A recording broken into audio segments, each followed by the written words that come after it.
आज के वीडियो में हम देखेंगे magnetic field due to a straight current carrying conductor.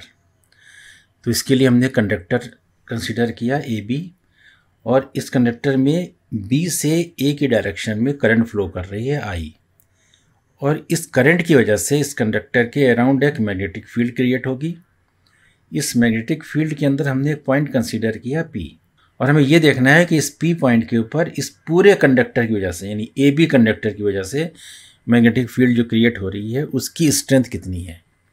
इससे पहले हमने पिछले वीडियो में एक बहुत छोटी सी लेंथ ली थी dl, और dl लेंथ में जो करंट फ्लो कर रही थी वो थी करंट एलिमेंट। उस करंट एलिमेंट की वजह से किसी पॉइंट के ऊपर जो मैग्नेटिक फील्ड बन रही थी उसका मैग्नीट्यूड था dB = μ0/4π IDL sin θ/r²।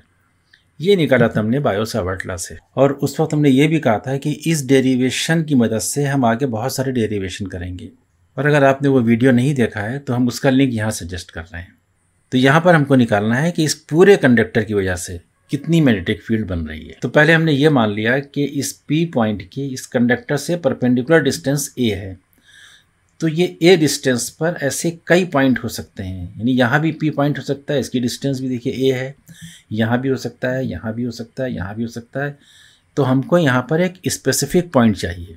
तो फिर हमने ये मान लिया कि ए से इस पॉइंट का एंगल ऑफ डिप्रेशन अल्फ़ा है, और इस बी से एंगल ऑफ एलिवेशन बीटा है।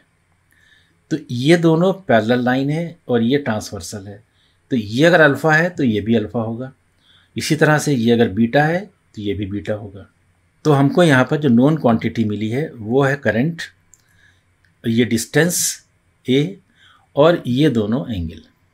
अब हम इसकी मदद से निकालेंगे कि इस पूरे कंडक्टर की वजह से कितनी मैग्नेटिक फील्ड बन रही है। अब हमने यहाँ भी एक एलिमेंट्री लेंथ कंसिडर करी dl, और इस dl में जो करंट फ्लो करेगी तो ये होगा IDL, ये बन जाएगा करंट एलिमेंट।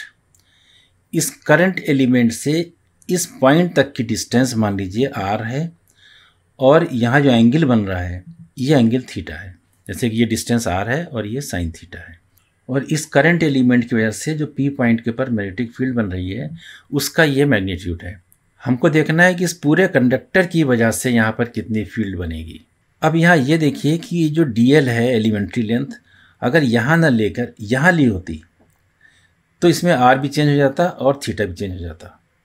तो इस dl लेंथ को, एलिमेंट्री लेंथ को हम कहीं भी ले सकते हैं, तो हमारी ये दोनों क्वांटिटी चेंज हो रही थी।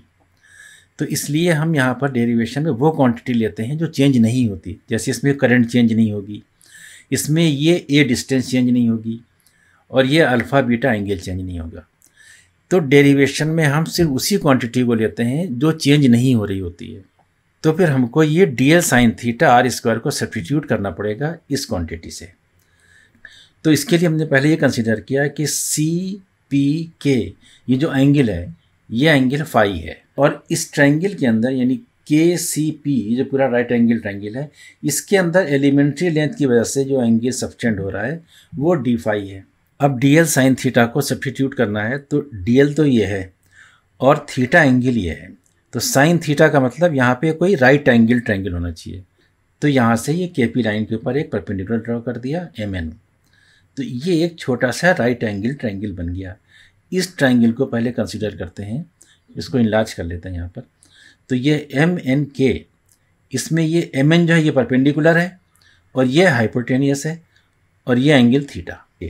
तो in triangle MNK sine theta क्या होगा, ये परपेंडिकुलर MN और ये हाइपोटेनियस, तो हो जाएगा ये साइन थीटा MN/dl।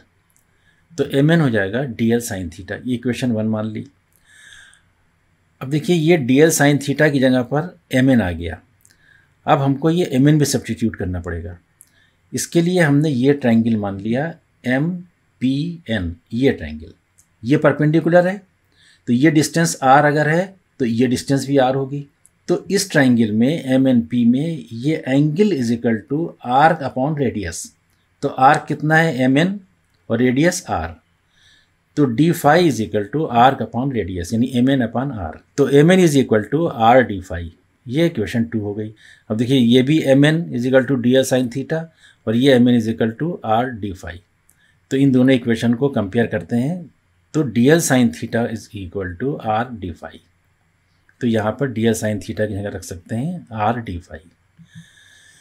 तो ये एक आर एक इस आर से कैंसिल हो गया, तो यहाँ बचा mu naught upon 4 I d phi upon r. अब यहाँ सिर्फ हमको आर को सब्स्टिट्यूट करना है। तो आर के लिए हम ये देखते हैं कि ए और आर के बीच रिलेशन क्या होगा। ये पूरा एक राइट एंगल ट्रायंगल है, यानी सी पी के, ये राइट एंगल ट्रायंगल है। और इसमें ए और आर का रिलेशन क्या होगा, बेस अपॉन हाइपोटेन्यूज, यानी कि cos phi. Cos phi is equal to A upon R. तो R is equal to A upon cos phi.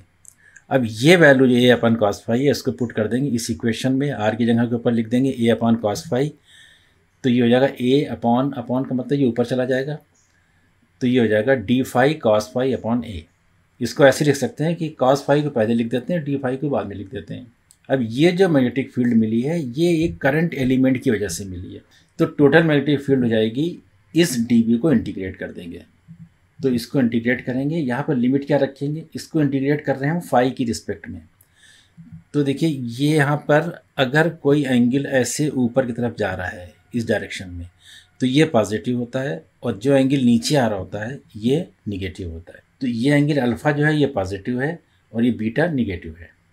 तो हम फाई की रिस्पेक्ट में इंटीग्रेट कर रहे हैं। तो इस तरह से ये डी फाई एंगल, मान लीजिए यहाँ पे होता है डी फाई, यहाँ भी डी फाई, यहाँ भी डी फाई, इस तरह से सारे डी फाई को हम ऐड कर देंगे। तो यहाँ से लेके यहाँ तक इंटीग्रेट करेंगे, यानी कि माइनस बीटा से प्लस अल्फ़ा तक। तो लिमिट हो जाएगी माइनस बीटा से प्लस अल्फ़ा तक। अब इंटीग्रेशन के लिए जो कांस्टेंट है उसको इंटीग्रेशन से बाहर निकाल लेते हैं। आई भी कांस्टेंट है और ए भी कांस्टेंट है। तो कॉस फाई का इंटीग्रेशन हो जाएगा साइन फाई, और इसकी अपर लिमिट हो जाएगी अल्फ़ा और लोअर लिमिट हो जाएगी बीटा। तो पहले हम अपर लिमिट रखेंगे, फाई की जगह के ऊपर अल्फ़ा रखेंगे माइनस, फिर फाई की जगह के ऊपर माइनस बीटा रखेंगे। तो ये हो जाएगा sine alpha minus sine minus beta. अब sine minus beta is equal to minus sine beta, sine minus theta is equal to minus sine theta.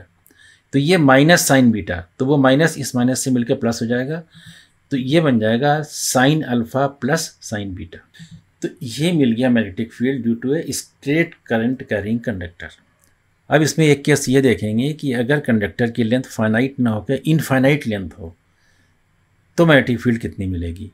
देखिए ये कंडक्टर है, यहाँ से ये पॉइंट कंसिडर किया P, ये डिस्टेंस A है, यहाँ से एंगल बन रहा है अल्फ़ा और यहाँ से ये एंगल बन रहा है बीटा। अगर इस लेंथ को हम बढ़ा दें और इस डिस्टेंस को ना बढ़ाएं, इस लेंथ को बढ़ा रहे हैं खाली, तो ये एंगल बढ़ जाएगा। लेंथ वही है, ए है, यहाँ भी ए है, यहाँ भी ए है, ये खाली हमने कंडक्टर की लेंथ को बढ़ाया। तो ये दोनों अल्फ़ा बीटा एंगल बढ़ गए। अगर लेंथ को और बढ़ाएंगे तो देखिए ये एंगल और बड़े हो गए। लेंथ को और बढ़ाएंगे तो ये एंगल और बड़े हो जाएंगे, और बढ़ाएंगे तो ये एंगल और बढ़ जाएगा। तो अगर ये लेंथ इनफाइनाइट कर दें तो ये अल्फ़ा और बीटा ये दोनों एंगल लगभग 90 डिग्री हो जाएंगे, और साइन 90 की वैल्यू होती है 1। तो यहाँ पर साइन अल्फ़ा और साइन बीटा की जगह रख देंगे 1। तो ये 1 + 1 हो गया 2। तो ये निकला है मैग्नेटिक फील्ड इस कंडक्टर की, जो इनफाइनाइट लॉन्ग कंडक्टर है, उससे ए डिस्टेंस के ऊपर किसी पॉइंट पर मैग्नेटिक फील्ड की स्ट्रेंथ इतनी होगी।